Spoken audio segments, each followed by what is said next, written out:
Hi everybody, welcome to WDMD 100. I believe this is lesson 5. I want to go over one of our later assignments, the one with the hearing results, where you had to listen to the YouTube video and then mark off on the survey what frequency you couldn't hear anymore. And I know some people put it in the Dropbox, that's fine. I got the Dropbox submissions. But really, if you have a chance, go through and submit your result to the survey as well. If you actually click on the thing that contains that video, there will be a survey below it, and you can click on your result and submit it, because there are some results, and it's kind of neat to see. I'll push them here. See, share, and they're anonymous. It's just kind of interesting to see. Most people lost their hearing range in the 17,000 to 18,000 hertz range, which is a little higher than I got as a result. Mine was 16 to 17,000, so you guys have good hearing. And I see we have a couple who probably listen to loud music, or maybe were born with a hearing impairment. Either way. So kind of interesting to see the results. That is not graded per se as like a grade. I just wanted to make sure that you did it. So thank you everybody who submitted to the survey. And let's move on here. I'm going to share the next lecture. Right. Here we go.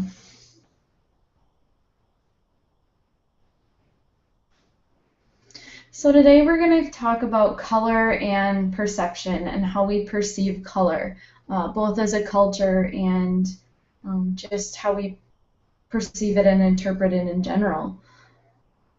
So first of all, let's talk about hue. Hue is just the color itself or a shade of that color. You'll see here on the outside, there's a bright orange up here, and if you move inward, there's a shade of orange that might be a little lighter. Synonyms for hue are color, shade, tone, tint, tinge. It has a tinge of orange. It's just the color itself. Saturation is actually the richness of that color. It's the intensity of it expressed as a degree to which it differs from white. So if you look at the outside of this circle, these colors are more saturated. If you look at the inside of the circle toward white, the colors are less saturated.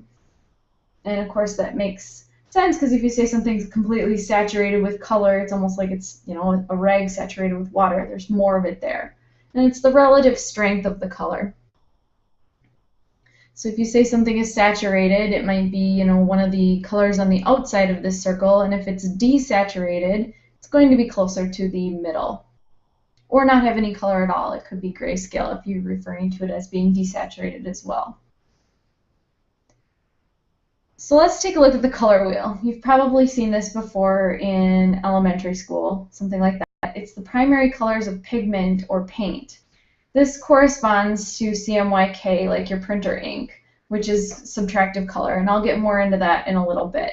But you probably learned that you have 3 primary colors, blue, red, and yellow. And if you combine the paints of those colors, if you combine blue and red, you get purple. If you combine green and yellow, you get, yellow-green, stuff like that on this color wheel. That refers to the colors of pigment or paint. Remember earlier we talked about RGB, red, green, and blue. Those are the primary colors of light. And those are the colors that are used by projectors, TV screens, the screen of your phone. And they're colors that are used, they can be used to create any other color that you see.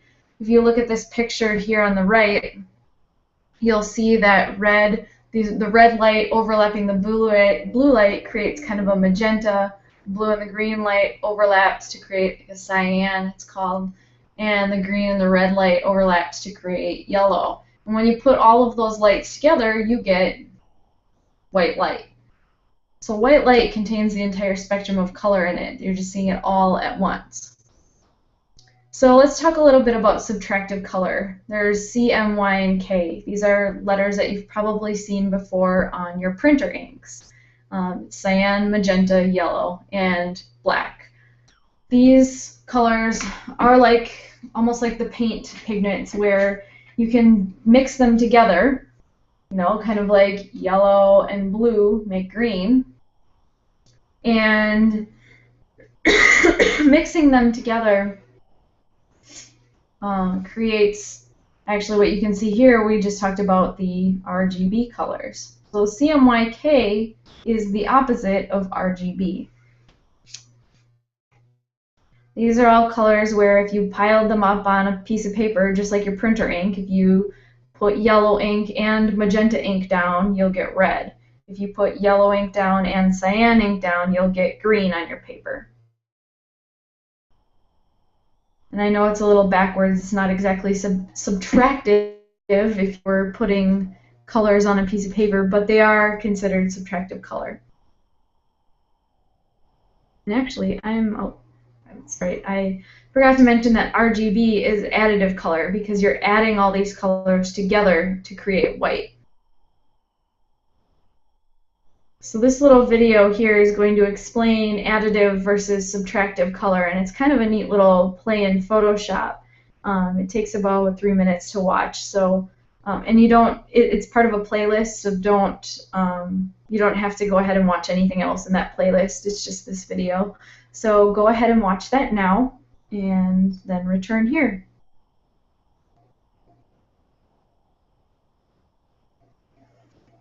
Okay, so I'm going to assume that you watched that little video on additive and subtractive color. It's kind of neat how you can pile up the different layers of colors and actually get a full-blown photo just from 3 different colors. It's pretty neat. And think of each of those plates as like a filter. That's an easy way to describe it. When you see the RGB filter, and actually let me open this up and I'll show it. This is additive color. Because I can at least show the screen and talk over it, right? Alright, coming up screen share. Here we go. Okay, so you think of these 3 items as like a filter. It's like a black and white filter that you're shining a green light through or shining a red light through. And then when you're putting those together, that's what create, you know, the different colors. Because remember, when you put all of them together, like I can see right here, you'll actually see some white in this picture at the end. And that's because all 3 colors are combined. You know, all 3 of the filters let those colors through in the same places, and it created white light. And subtractive, you'll notice that these plates are almost like negatives of the RGB ones. They are backwards in that, you know, there's more color outside the picture than inside. And that's why they're subtractive color. They're the exact opposite. But if you shine lights through these as well, you know, you can end up with the complete photo. And it'll be the same photo. So it's kind of neat. Right. Going back to the slides. Here. Oh, I also want to mention that class on Tuesday, when we meet in class on the 23rd, which is the next class period, there's not going to be an exam. There was some confusion over that. I think the next exam date is like mid-October. We only have 3 exams total. There's one in mid-October, mid-November, and then there's one in December. So there is no exam on the 23rd in class. We're just going to be having an in-class lecture and going over to see how you guys are doing with the online course. So moving on, there are different ways that we perceive color. We have 1 out of 255 women have a color deficiency, and 1 out of 12 men have a color deficiency. This is quite a large difference. I want you to go ahead and try this little color test challenge for yourself, and I'll open it up here as well. Switch. Let's see here.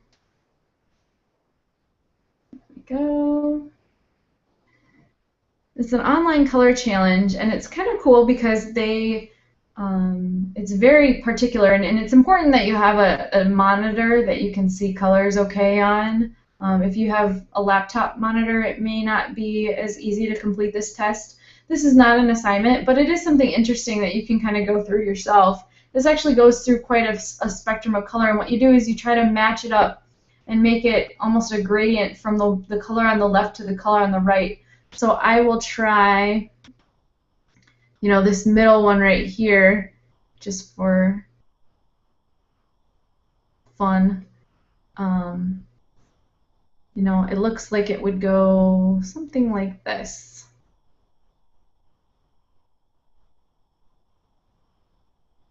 And these are pretty detailed. They're pretty tough to get the gradient correct. It's a good challenge. You really have to look at color.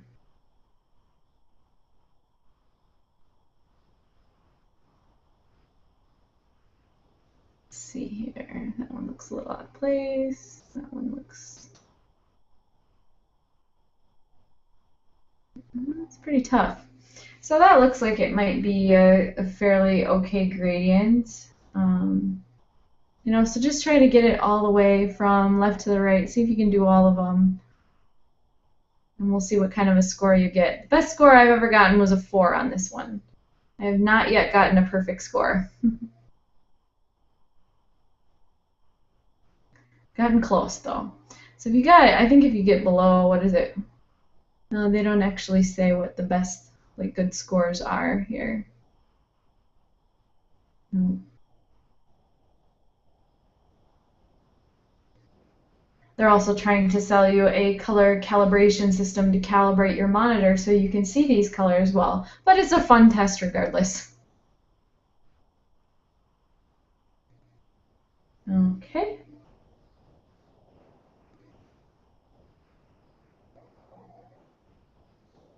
So,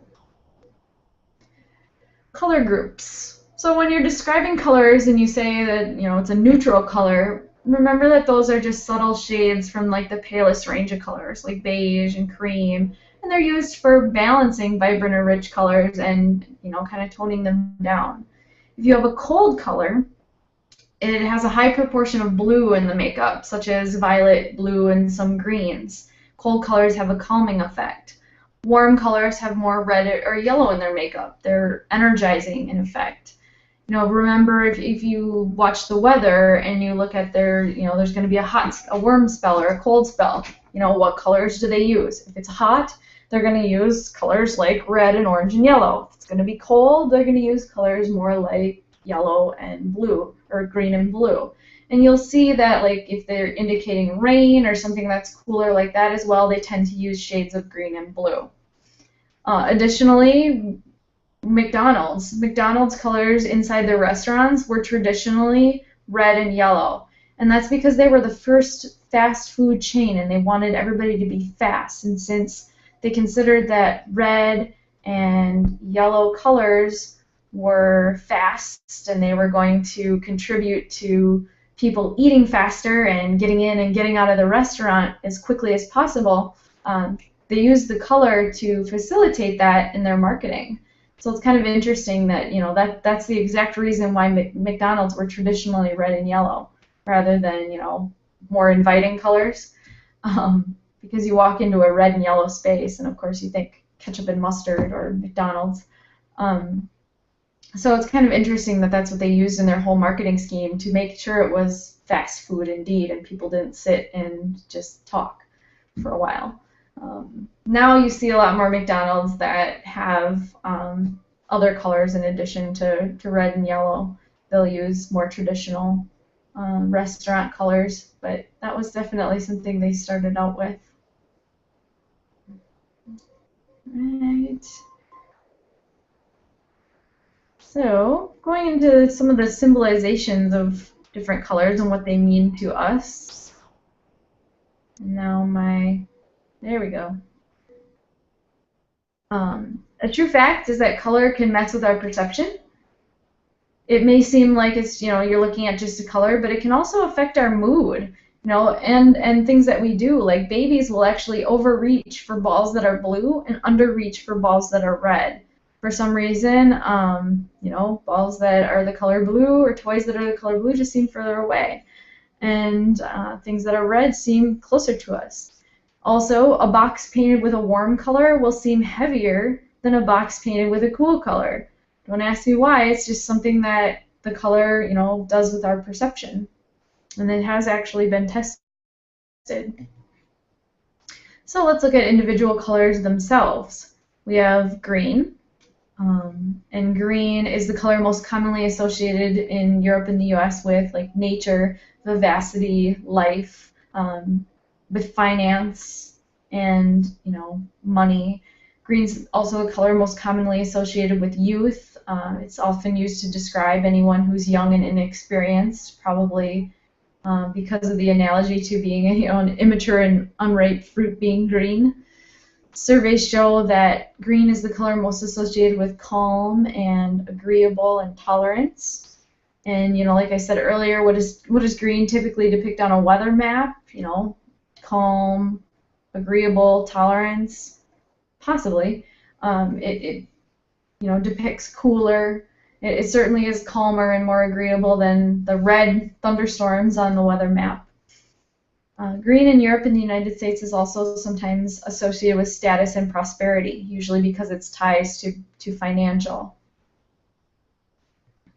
How about the color blue?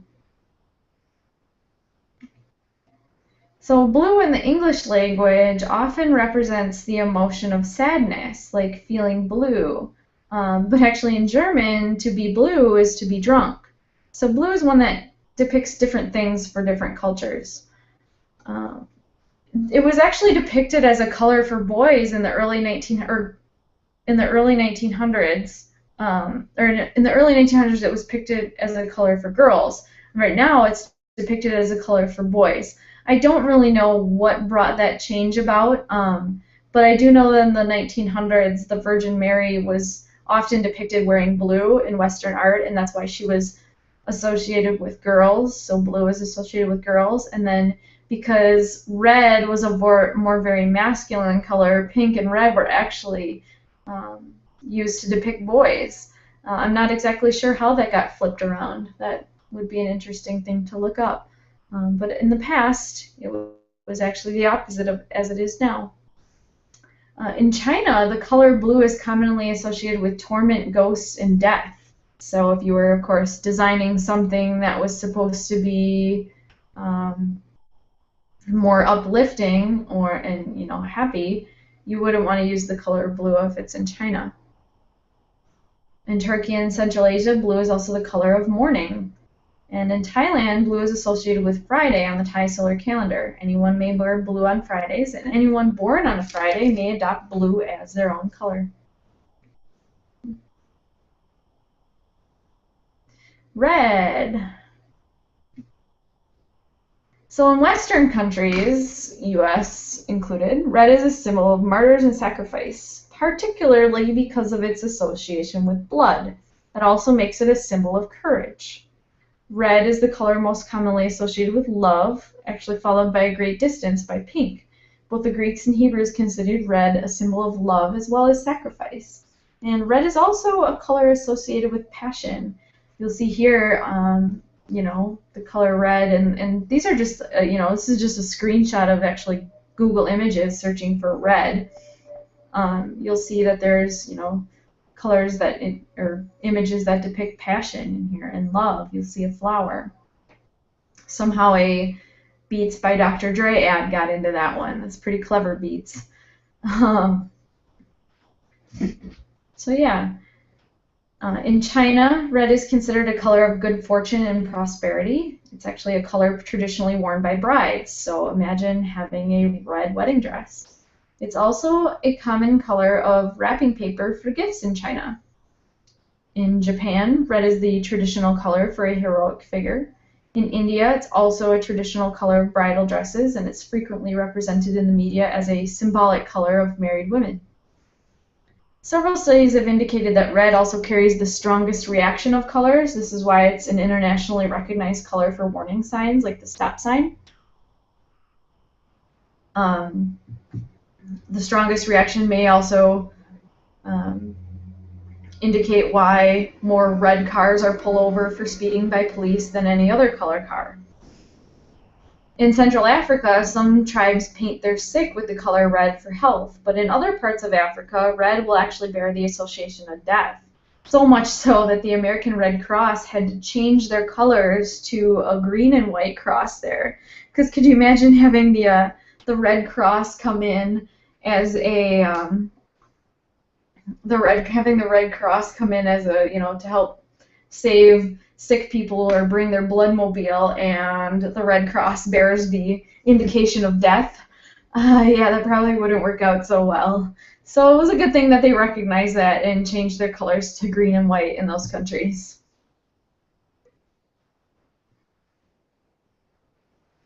How about the color yellow? You'll see here some sunny themes, bananas, lemons, kind of a warning symbol, dresses, car. In the West, meaning the United States, yellow is not really a well-loved color. In a 2000 survey, only 6% of respondents in Europe and America named it as their favorite color, compared with 45% for blue, 15% for green, 12% red, and 10% black. So there aren't too many people who love the color yellow, though we still associate it with sunshine and cheer. Yellow actually has strong historical and cultural associations in China, where it is the color of happiness, glory, and wisdom. I believe a lot of their warriors will wear the color yellow. A room painted with yellow will actually feel warmer to you than a room that's painted white. And a lamp with yellow light seems more natural and warming than a lamp with white light. This is, again, color kind of messing with our perception. Yellow, and that could have to do with sunlight, of course, as well. Sunlight is more yellow and warmth. Yellow is also the most visible color from a distance, so it's often used for objects that need to be seen, such as fire engines, road maintenance equipment, school buses, and taxicabs. It's also used as a warning sign, since yellow traditionally signals caution rather than danger. And of course, if it's the most visible color from a distance, if you're this guy and you own a yellow car, it's probably because you want to be seen. How about the color orange? And of course, if you Google the color orange, you'll get a lot of actual oranges. In Europe and America, orange and yellow are the colors most associated with amusement, frivolity, and entertainment. In this regard, orange is the exact opposite of its complementary color blue, which is the color of calm and reflection. And you'll notice if we go back to the color wheel, way back here, colors that are across from each other, complementary, blue is across from orange. They are indeed opposite.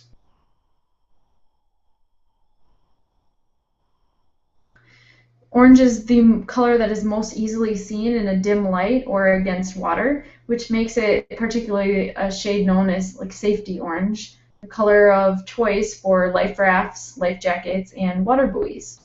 And highway signs about construction or detours in the United States are orange because of its visibility and also its association with danger.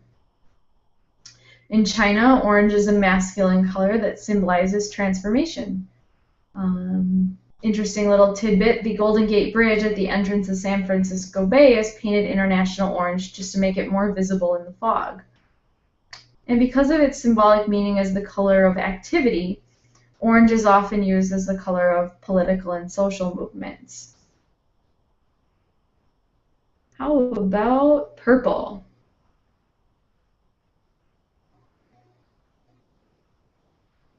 You can't really see the picture. See, I can't really know. It's off the slide. There's a Purple Heart medal down here. Because royalty, usually the color purple is associated with royalty honors like the Purple Heart medallion, the singer formerly known as Prince, I don't know. In Europe and America, purple is the color most associated with vanity, extravagance, individualism, and that's because it's the color it's not found in nature. It's the only major color really that occurs really not at all in nature. Well, it does. I shouldn't say not at all. It rarely occurs in nature. You'll see what's the name of the it's February's birthstone. No, why can't I think of it? Amethyst. Amethyst is purple. So that's why it's associated with being unique and special.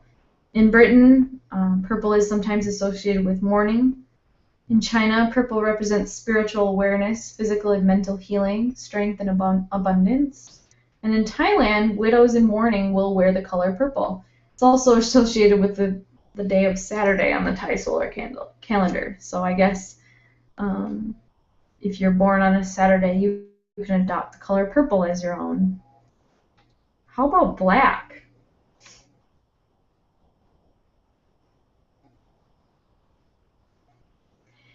In Europe and America, black is the color most commonly associated with mourning and bereavement. In Western popular culture, black has long been associated with evil and darkness as well. It's the traditional color of things like witchcraft and black magic. It's frequently used as a color of power, law, and authority, and in many countries, judges and magistrates wear black robes. This has been going on for many, many years. China, the color black is associated with water, though. It's one of the 5 fundamental elements believed to compose all things, with like winter, cold, and the direction north, which is usually symbolized by a black tortoise. So for us, where the color black might be have sort of a negative connotation, in China, it doesn't really have as much of a negative connotation. In Japan, black is associated with mystery, the night, the unknown, the supernatural, the invisible, and death.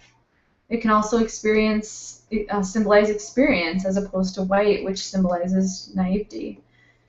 Black belt in martial arts symbolizes experience, while a white belt in martial arts is worn by a novice.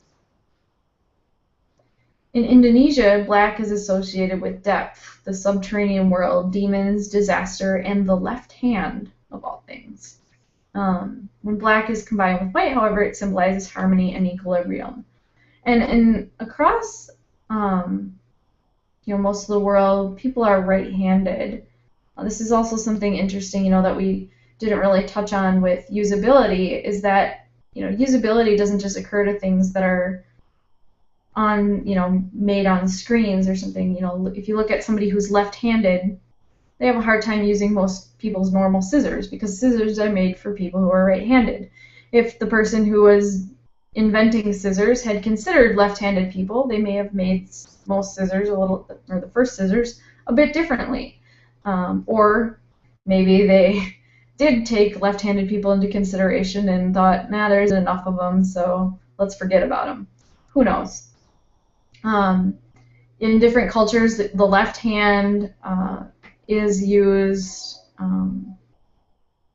for things like wiping your butt, so it's not used. That's actually in Africa. A friend of mine went to Africa for the Peace Corps, and she's actually left-handed. Or actually, maybe it's her right hand. No, she was left-handed, and the African culture that she was staying with uses their left hands for wiping their butts and when they go to the bathroom. And so it was really hard for her because they don't use their left hands for anything then. They don't touch anything with their left hand because that symbolizes, what you've been doing with it. So it was really, really hard for her to not use her left hand in just doing anything, touching anything while she was there because of the culture and nature of what they see the left hand being like. And that's also in other cultures as well, not so much in the U.S. I think French, the word for left, is it a droite? I don't remember. Is also kind of synonymous with like idiot or palsy, I believe, something like that.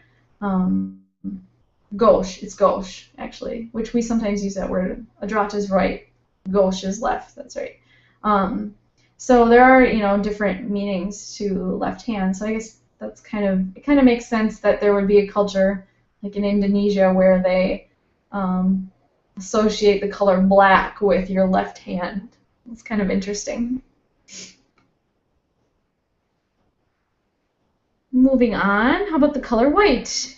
In Western color, white is the color most often associated with innocence, like a white wedding dress. So, well, the Chinese traditionally will wear red as their wedding dress. We wear white to symbolize, purity and innocence.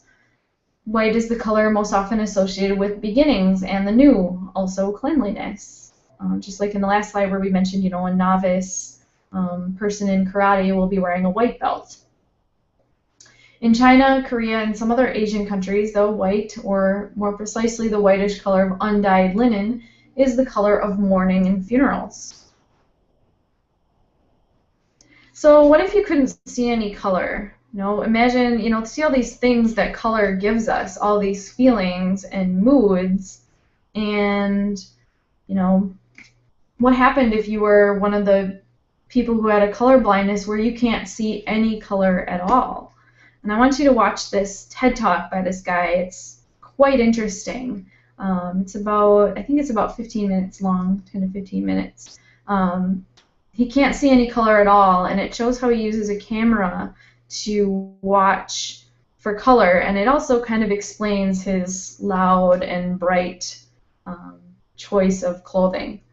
So it's kind of interesting, definitely a good watch, and you'll see that I like TED Talks. So go ahead and watch that now, and then come back here.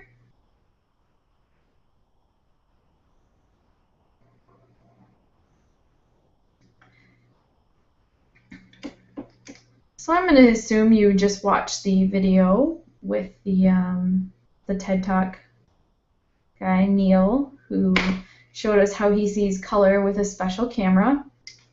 And next up in our lectures, we're going to talk about color and light and some directional light, different lighting means, and what that also means for our perception. So we've jumped into color perception and what color means to us, and next we're going to combine it with light. One thing I want to look at is trompe-l'oeil. And trompe-l'oeil is French for fool's the eye. And it's a sort of a different way of painting, or a method of painting where you use color and light to create a whole totally different perception. I'm going to switch here and I'll show you kind of an example. Oops, that's sharing my entire screen. There we go. I'm just going to look up Julian Beaver. He's a street artist that is probably most well known for his pavement art that is incredibly 3D. We'll look at this one. Hopefully it loads. My internet has been quite iffy today. I found out that if your internet and power completely die 3/4 of the way through recording a lecture like this, you lose the entire lecture and have to start over from scratch. So, and that might be why I went through this one a little bit fast. Sorry. But anyways, these are some of Julian Beaver's paintings, and he loves to pose within his paintings as well. It's kind of neat. And these are actually they're created so that when you look at them from a certain perspective on the sidewalk, they look 3D. When in reality, let me see. Here's a good example. This one, this is what it looks like. The top picture is what it looks like from the perspective of where you're supposed to be standing when you look at it. And that's Julian posing right next to his little pool with a woman in it. But if you look at it from the other side, you can't tell what it is at all. It's pretty skewed because he's using a flat surface to portray perception. So you'll see that her leg extends really far down the sidewalk. Correct angle. Oops. Did I just move that? Oh, I can look at it as a slideshow. Great. When you look at it from the correct angle, it looks like a 3D painting. Oof, boy. This page does not work very well as a slideshow, so we'll do this.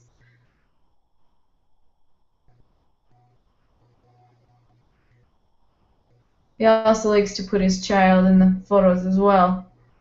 There she is being eaten by a lobster.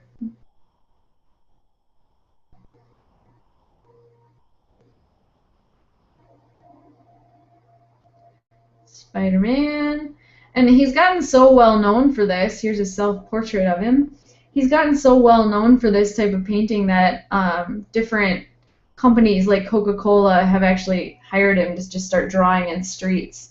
Here's one by, I'm sure DHL. That one's kind of clever, like when the phrase digging a hole to China. There's your hole to China, and DHL is delivering a package through it. Extravagant paintings.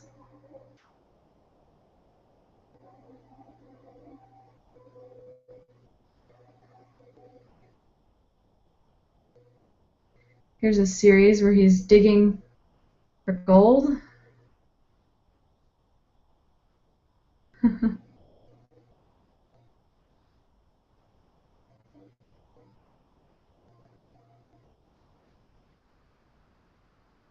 Frog.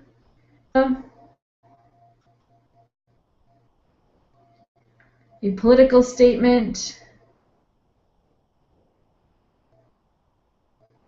Transformers coming out of the New York subway.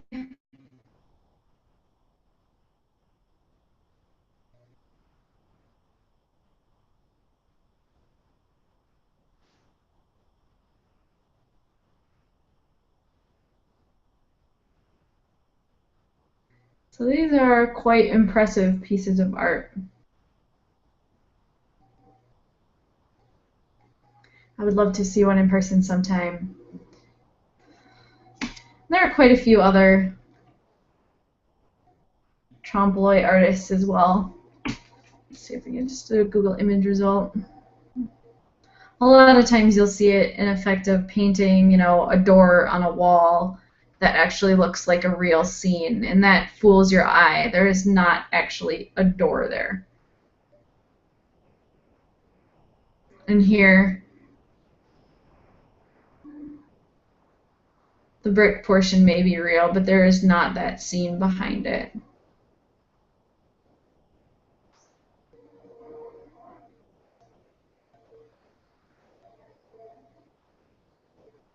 A lot of these are Julian Beaver, once again.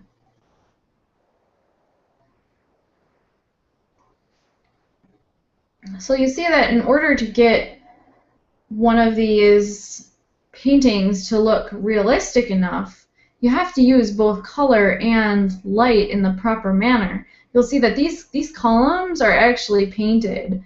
And see here, they've got, there's like probably a light source up in this upper right corner. It's not a real light source, it's a fake light source that's, making this look real. It's shining on this side of the column, making the other side a shadow. It's shining on the top of this ledge, making the lower side show a shadow. And that's all painted to make it look 3D and real. So the next class period, we are going to go through looking at different properties of light and seeing how light affects, both people and how we see things in general. So that is all. There is no assignment this week, and I will see you guys all in class on Tuesday.